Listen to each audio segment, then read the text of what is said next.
नमस्कार दोस्तों। आज के सेशन में रिसर्च एंड स्टैट्स डिस्कस करने वाले हैं। यानी कि ये सेक्शन छोड़ने का होता नहीं है। मैं ये नहीं कहूँगा कि आसान है, पर डिस्कशन किया जा सकता है and we can come up with solutions. So what I would say that इसे ठीक से तैयार कर लीजिएगा, कहीं गड़बड़ कीजिएगा नहीं। ठीक है, अगर आपको प्रॉब्लम लगे तो मुझे बता दीजिएगा, पर इसे कंप्लीट करेंगे। ठीक है, चलिए शुरुआत करते हैं। What should subjects be informed about at the beginning of the research? एक रिसर्च आप स्टार्ट कर रहे हैं, सबसे पहले आपको पार्टिसिपेंट्स को क्या बताना चाहिए? The researchers personal goal, the potential outcome of research, the methodology used in research और the researchers goal and procedure. किस पॉइंट के बारे में सबसे पहले एक रिसर्चर को बताना चाहिए? क्या पर्सनल गोल बताना चाहिए उसे? आउटकम ऑफ द रिसर्च की इसका पोटेंशियल आउटकम क्या होगा? मेथोडोलॉजी यूज्ड इन रिसर्च या गोल एंड प्रोसीजर? बिल्कुल सही है। देखो ध्यान से समझो, अगर पोटेंशियल आउटकम अगर आपने बताया तो इसका मतलब आपकी रिसर्च बेकार है, क्योंकि आप कर रहे हैं, आपकी रिसर्च आ गई रोजेंथल इफेक्ट के प्रभाव में। यानी आपने पहले से ही सोच लिया कि इसके आउटकम तो लगभग ये होंगे। The methodology used in the research, जिस मेथोडोलॉजी को आपने रिसर्च में यूज किया, ये आप किसको बताएंगे? ये आप अपने डीआरसी को बताएंगे। जो आपकी जो रिसर्च कमेटी होगी, आप उसको बताएंगे। सो ये उसके काम का नहीं है। और रिसर्चर्स पर्सनल गोल छोड़ दीजिए, अपने भविष्य वक्ता को बताइएगा। नेक्स्ट, रिसर्च इज क्या होता है? A solution to problem, the formulation of theories and principle based on empirical evidence. बड़ा जल्दीबाजी है भाई। एक सॉल्यूशन होती है प्रॉब्लम को लेकर के, कोई एक प्रॉब्लम है, उसको लेकर के हम जब सॉल्यूशन ढूंढने की तरफ जाते हैं तो हम रिसर्च करते हैं। Formulation of theories and principles, जो थियरी और प्रिंसिपल होते हैं वो रिसर्च का आउटकम होते हैं। Based on empirical evidence, empirical evidence पे बेस्ड होते हैं। Yes, answer would B 1, 2 and 3। इन सभी पर्पसेस से रिसर्च की जाती है, इनको नोट डाउन कर लीजिएगा। These are the main purposes of research. What is the objective of research? Research का ऑब्जेक्टिव क्या होता है? To gather data, to find a solution to a problem, to record and report, to quest for answer. To gather data क्या होता है? First stage होती है analysis की। Find a solution to a problem, इस प्रॉब्लम का हमें एक सॉल्यूशन देकर के जाना है, यानी कि हाइपोथेसिस रखनी है और फिर हाइपोथेसिस टेस्ट करनी है। टू रिकॉर्ड एंड रिपोर्ट, यानी कि writing, to record and report यानी writing of thesis. So answer would be 4th, right. Next, when classifying a research project based on its objective, which type of research can be identified? जब किसी research को आप उसके objective के basis पे बांटते हैं या फिर उसे कहीं कैटेगराइज करते हैं, तो कौन से टाइप की रिसर्च की बात कर रहे हैं? डिस्क्रिप्टिव, कोरिलेशनल, एक्सप्लेनेटरी और exploratory research, pure research and applied research, structured approach and unstructured approach, social customs and tradition and reasoning.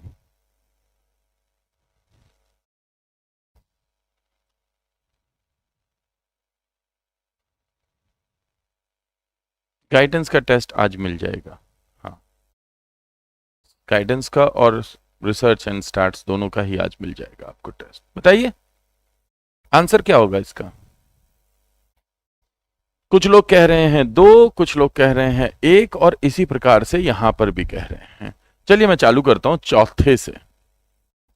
Social custom and tradition and reasoning, जब हम इस आधार पे अगर रिसर्च को बांटते हैं तो वो कौन सी रिसर्च कहलाएगी? या तो कहलाएगी एथनोग्राफी, बिल्कुल सही बात। और क्या कहला सकती है? भाई मेन नाम तो यही है, कुछ भी हो या नहीं हो, बट वो ये जरूर होगी। कैसी होगी? फिनोमेनोलॉजी, यानी किसी फिनोमेना की स्टडी कर रहे होंगे, right. Structured approach and unstructured approach, ये क्या है? किस बेस पे?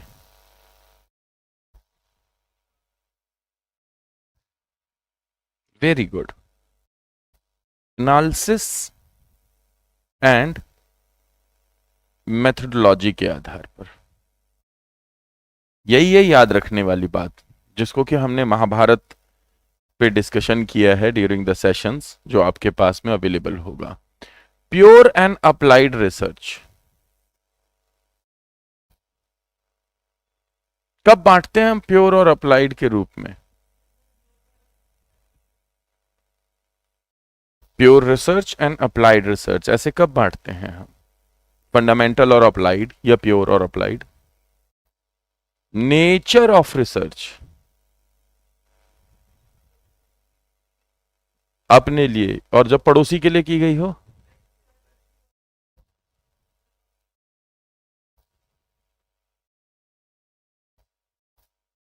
अगर आप ग्रेजुएशन या पोस्ट ग्रेजुएशन का पेपर दे रहे हो तब तो ये आंसर बिल्कुल सही है, परंतु ये आंसर क्वेश्चन है ऑब्जेक्टिव टेस्ट का।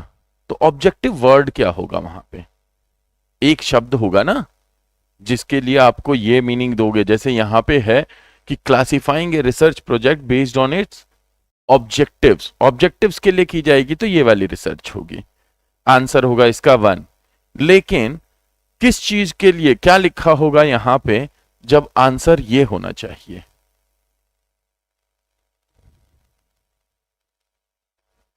Criteria based on nature. अच्छा लग रहा है मेरे को सुन करके, बट थोड़ा और इसे परिष्कृत कीजिए। बताइए बताइए बताइए बताइए बताइए बताइए। मास्टर जी कुछ बता रहे थे आप, क्या बता रहे थे? गोल। गोल और ऑब्जेक्टिव एक से लग रहे हैं, गोल और ऑब्जेक्टिव एक से लग रहे हैं। क्यों ना हम यहां पे रखें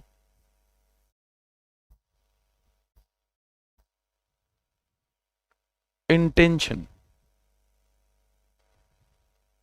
क्या रखेंगे? इंटेंशन। अगर पैवलो का इंटेंशन फंडामेंटल है तो रिसर्च कैसी होगी? फंडामेंटल रिसर्च होगी। लेकिन क्रम्बोल्स अगर बैंडुरा की रिसर्च को और ओबी में लागू करना चाह रहा है तो फिर वो क्या होगी? अप्लाइड होगी। Intention, intention of doing research always tells you that is it applied or is it pure. Clear? Outcome जब भी होगा तो वो डिस्क्रिप्टिव, कोरिलेशनल, एक्सप्लोरेटरी और एक्सप्लोरेटरी में होगा। यही है जिसको समझना है आपको। Is it clear? तो ऑब्जेक्टिव, गोल, टारगेट, आउटकम, इन सब वर्ड्स के साथ में क्या लगेगा? हाँ जी। इरादा क्या है रिसर्च करने का? हाँ, और आपका इरादा क्या है जी? फ्रेमवर्क जब आता है, देखो ध्यान से समझना, जब भी हम रिसर्च फ्रेमवर्क की बात करते हैं, यानी कि मेथोडोलॉजी जो है वो हम क्वालिटेटिव लेकर के चल रहे हैं। जब हम फ्रेमवर्क की बात करते हैं तो हम कहते हैं हम क्वालिटेटिव लेके चल रहे हैं, क्योंकि क्वांटिटेटिव में क्या होता है? क्वांटिटेटिव और क्वालिटेटिव में एक चीज होती है, वो होता है डिजाइन। ठीक है? अब क्वालिटेटिव में मैं क्या करता हूं? मैं डिजाइन को खत्म कर देता हूं। मैं कहता हूं मैं फ्रेमवर्क लेके चल रहा हूं, मेरा फ्रेमवर्क ही मेरा डिजाइन है। लेकिन क्वांटिटेटिव में आप डिजाइन को खत्म नहीं कर सकते, आपको यह डिजाइन बनाना ही पड़ेगा, क्योंकि आपको वेरिएबल्स को अपनी अपनी जगह पे रखना है, सैंपलिंग को पहले ही निर्धारित करना है, टेस्ट कौन से लगाने हैं उसको पहले काम करना है। तो फ्रेमवर्क बिल्कुल सही चीज है, लेकिन वो यहां नहीं आएगी। फ्रेमवर्क से होकर के ही जो फ्रेमवर्क आपका है वही आपकी इंटेंशन है। तो बेसिकली रिसर्च को लेके इंटेंशन होगी, प्रोसेस को लेके फ्रेमवर्क होगा। Are you getting it? So इसलिए यहां पे हाँ ठीक है। चलिए, हाँ वहां पे जो आपने देखा ना application, objectives and modes of inquiry, उसमें वो जो एप्लीकेशन है, वो जो एप्लीकेशन अप्लाई करना, कहां अप्लाई हो रही है, वहां से आएगी इंटेंशन। ठीक है, मैंने जब आपको बताया कि रिसर्च को 3 भाग से कैटेगराइज किया जाता है, एप्लीकेशन में, ऑब्जेक्टिव्स में और मोड ऑफ इंक्वायरी में। तो मेथोडोलॉजी के लिए मैंने बता दिया आपको, ऑब्जेक्टिव के लिए बता दिया, और तीसरा कौन सा है, वो है एप्लीकेशन। इंटेंशन मतलब application, how do you want to use the research. What is the difference between personal knowledge and scientific knowledge? Personal knowledge और साइंटिफिक नॉलेज में हम नॉलेज के लिए रिसर्च करते हैं। What is knowledge? Knowledge is called ontology. Knowledge is called ontology. इस ontology को हमें कैसे खोजना है, इसे कहते हैं एपिस्टेमोलॉजी, राइट। ये एपिस्टेमोलॉजी मेरी फिजिकल है या मेटाफिजिकल है, ये इस हिस्सा हो जाता है मेटाफिजिक्स का। किसका हिस्सा हो गया? मेटाफिजिक्स का। अब मैं इसको प्राप्त करने के लिए किस तरीके की थॉट प्रोसेस को लेके जा रहा हूं, उसे स्टडी करना कहलाता है एक्सियोलॉजी। यही 4 सेक्शंस होते हैं फिलॉसफी के, जो कि हम रिसर्च में जरूर लगाते हैं, और इसीलिए रिसर्च करने के बाद आप पीएचडी कहलाते हैं, डॉक्टरेट ऑफ फिलॉसफी। आपने किया तो किसी भी सब्जेक्ट में है, लेकिन वो फिलॉसफिकल एजम्पशन जो जरूरी होती हैं, वो ये 4 फिलॉसफिकल एजम्पशन है। अब बात करते हैं ये जो नॉलेज है, ये साइंटिफिक नॉलेज और पर्सनल नॉलेज में क्या डिफरेंस है। 4th पॉइंट एक को ही खोल करके रखा है कुमुद, बहुत बढ़िया। ये जो पहला पॉइंट है और ये जो चौथा पॉइंट है, ये 2 एक से लग रहे हैं, राइट। पर थोड़ी सी प्रॉब्लम है, थोड़ी सी प्रॉब्लम है, ध्यान से समझो। Scientific knowledge is the same for everyone. Scientific knowledge is same for everyone. Same for, अगर साधारण रूप से बोलो तो बात ठीक है, रिसर्च के रूप में थोड़ी डिफरेंट हो जाती है। साइंटिफिक नॉलेज इज ऑब्जेक्टिव और scientific knowledge is same for everyone, दोनों डिफरेंस है। क्या डिफरेंस है? एग्जैक्टली एक ऑब्जेक्टिव नॉलेज भी अगर आपके सामने आ रही है तो आपका सब्जेक्टिव एक्सप्रेशन ऐड हो जाता है उसको। यहां पे हर किसी के लिए एक सी है, ये लाइन गलत है, ये लाइन गलत है। तो every objectivity has some sort of subjectivity. अगर ऐसा नहीं होता तो पोस्ट पॉजिटिविज्म का उदय ही नहीं होता। पोस्ट पॉजिटिविज्म 2 ही चीजों पे आया है, एक एवरी ऑब्जेक्टिविटी हैज सब्जेक्टिविटी, और दूसरा क्या था? कार्ल पॉपर का आइडिया था फॉल्सिफिकेशन का। केवल यही 2 डिफरेंसेस थे जिसके कारण कि पॉजिटिविज्म से पोस्ट पॉजिटिविज्म का उदय हुआ था, और आंसर एक ही है। बिल्कुल सही, बिल्कुल सही। ये तो खैर बताने की बात ही नहीं है कि सेकंड और थर्ड जो है वो बेसलेस हैं। चलिए आगे बढ़ते हैं। How does research differ from other form of knowledge? Research दूसरी फॉर्म ऑफ नॉलेज से कैसे अलग है? It relies on divine inspiration. आहा, भगवान ने ज्ञान प्राप्ति प्रदान किया है। It is based on intuition, मुझे लग रहा है।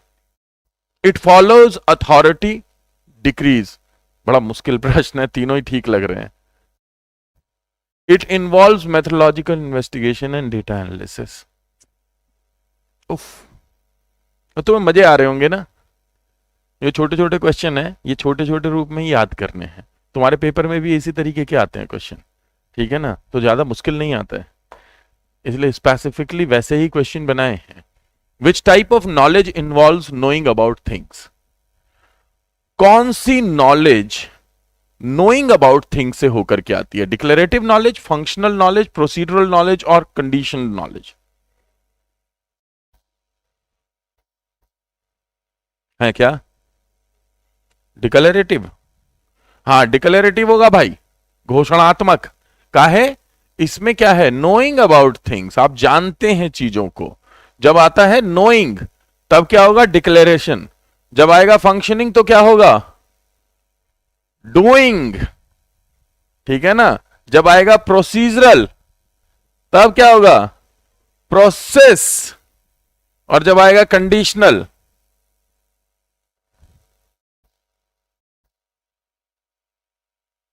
Particular context.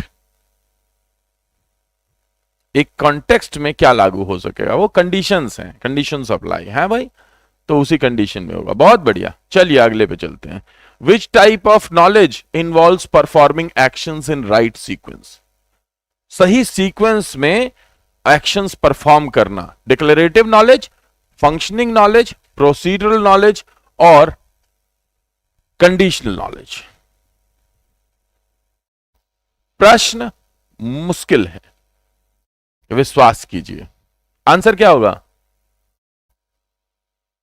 Conditional, procedural, procedural, functional. मैंने कहा ना, क्वेश्चन मुश्किल है, क्योंकि जो धुरंधर भी हैं वो भी गलत कर रहे हैं। हां जी,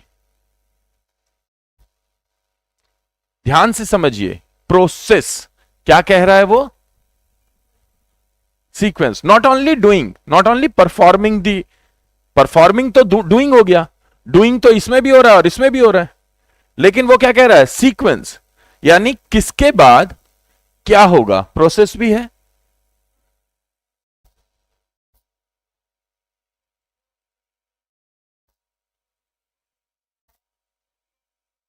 बिल्कुल सही बात है, बिल्कुल सही बात है।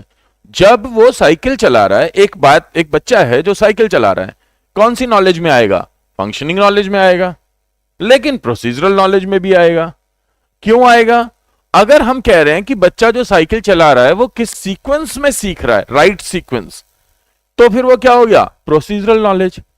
अगर वो कह रहे हैं कि बच्चा जो चला रहा है साइकिल, वो कौन सी नॉलेज है, तो वो फंक्शनिंग नॉलेज है। बिल्कुल सही बात है। मैं आपकी बात तो मान रहा हूं, पर मैंने क्वेश्चन में क्या लिखा है?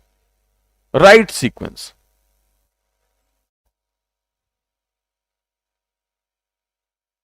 नहीं, प्रोसीजरल नॉलेज में राइट सीक्वेंस जरूरी है। प्रोसीजर, यही तो डिफरेंस है। फंक्शनिंग और प्रोसीजरल नॉलेज जो आती है रिसर्च से, दोनों के बीच में अंतर क्या है? दोनों के बीच में अंतर ही यही है कि फंक्शनिंग नॉलेज भी डूइंग की बात कर रही है, परफॉर्मिंग ऑफ एक्शन की बात कर रही है, प्रोसीजरल नॉलेज भी परफॉर्मिंग ऑफ एक्शन की बात कर रही है, लेकिन दोनों में डिफरेंस क्या है? फंक्शनिंग नॉलेज को कोई लेना देना नहीं कि किस प्रोसीजर में काम कर रहा है, लेकिन प्रोसीजरल नॉलेज को विशेष रूप से देना देना है कि कैसे वो काम करेगा। मेरे को आप सॉल्यूशन बताइए। एक एक मिनट, कोई बात नहीं। प्रॉब्लम सॉल्विंग अप्रोच पे ब्रैंसफोर्ड ने काम किया, राइट? अगर मैं इसको DIEAL लिख दूं, क्या ये सही है? हो क्या रहा है? शायद प्रॉब्लम तो फिर भी सॉल्व हो रही हो, फंक्शनिंग तो है, बट एक्चुअली इसमें एक प्रोसेस फॉलो नहीं हो रहा। ठीक है ना? क्यों? डेफिनिशन पहले दे दिया आपने, आइडेंटिफाई बाद में कर रहे हैं। इट मींस आपका जो स्ट्रक्चर बनेगा दिमाग के अंदर, वो फॉल्स बनेगा। कैसा बनेगा? वो फॉल्स स्ट्रक्चर बनेगा। आप अगर गाड़ी सीख रहे हो, आप एक गाड़ी चलाना सीख रहे हो, सबसे पहले क्या चीज आपको जरूरत है? What do you need to know? आपको जरूरत है ABC। You need to know ABC, accelerator, brake और क्लच, राइट? लेकिन अगर ये नहीं बताया और आपने कहा भाई कौन सा गियर कहां डलता है बताइए जरा, बस यूं करके यूं लेकर के निकल गए, फिर क्या होगा? भगवान करे मैं ना हूं सामने, है? That is the difference. तो यहां पे क्या है? प्रोसीजरल नॉलेज में क्या है? Process of performing the action, right? गिराओ।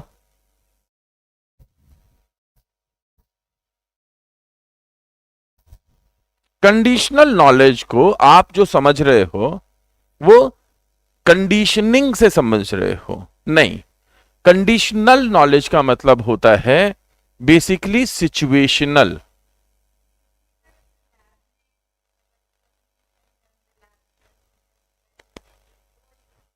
नहीं, कोई भी कंडीशन, कोई भी कंडीशन। फॉर एग्जांपल दिवाली पे मैं गया एक दोस्त के यहाँ पे, और मुझे ये समझ में आ गया कि दिवाली कैसे मनाई जाती है, वो भी एक नॉलेज है ना। तो वो क्या है? कंडीशनल नॉलेज है। वो उसी दिन पता चलेगी जिस दिन की दिवाली होगी।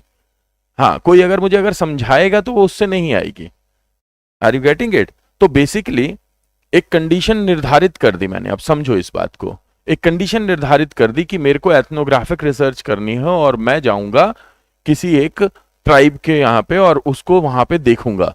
तो मैं जब तक उन ट्राइबल नेचर को उनके नेचुरल फील्ड में ऑब्जर्व नहीं करूंगा तब तक मुझे ये नहीं पता चलेगा कि उनके बिहेवियरल आउटकम्स क्या है। तो एक कंडीशन है ना यहाँ पे, इससे जो नॉलेज बनेगी वो कंडीशनल नॉलेज होगी, जिसमें सो मेनी कंडीशंस होंगी। राइट जी।